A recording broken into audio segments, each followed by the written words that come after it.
TV kwa chaka ni weche manyien ni jatend piny Kenya William Ruto kwayo ganda jo Kenya mondo miye thuolo mar chopo singo manochiwo e kinde campaign mage kolero ni ong'eyo gimotimo kendo jo Kenya kidek fwenyo bang'e ni ene manobiro loko ngimagi. Nowuoye kinde manotele nyasi mar keto ayanga ohand omenda mar Talanta Sports Center Stadium kama nonyise jogo madwaro ni wuogie apisi ni obiro mana wuok ka sa ochopo to sani en kod ting' mar bero ngima jo Kenya. Lidio Keyo nigi ler mar wachni. Abiro wuok e apisi to ok sani. Magi gin weche mowach gi jatend piny Kenya William Ruto e kinde manotelo e nyasi mar keto ayanga ohand omenda mar Talanta Sports City Stadium.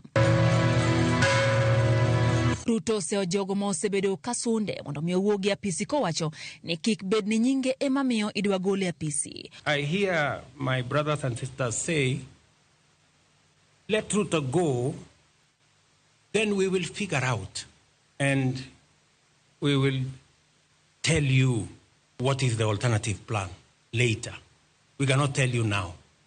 To me, that sounds like the wash manship. Owacho ni orak mane oganda jo Kenya miye poko rumo koko oganda jo Kenya thuolo mar chopo kare singo manomiyo oganda jo Kenya singo maengo gi adiera ni biro chopo kare. What if I am an agent of destiny for the transformation of our nation, whose promise has been delayed for far too long?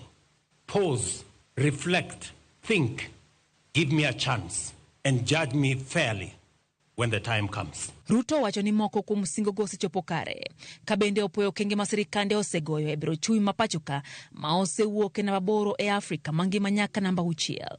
Kanyakla kod nengo siling ka ipimo kod dola ma owacho ni osengirore kipimo gi kinde mokalo. The pledges I made to Kenyans are being realized one by one, day by day, pledge by pledge. And I remain committed to fulfilling every single one of them. Our economy is stabilizing and growing.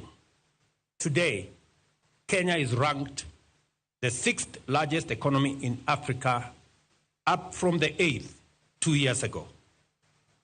Inflation has dropped from 9.6 in 2022 to 3.8 today. The exchange rate has stabilized at Kenya shillings 129 to the dollar for more than a year, down from Kenya shillings 165.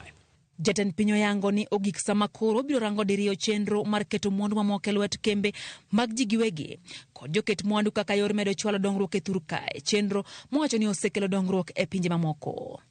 Lydia Okeyo, Ramogi TV, Nairobi.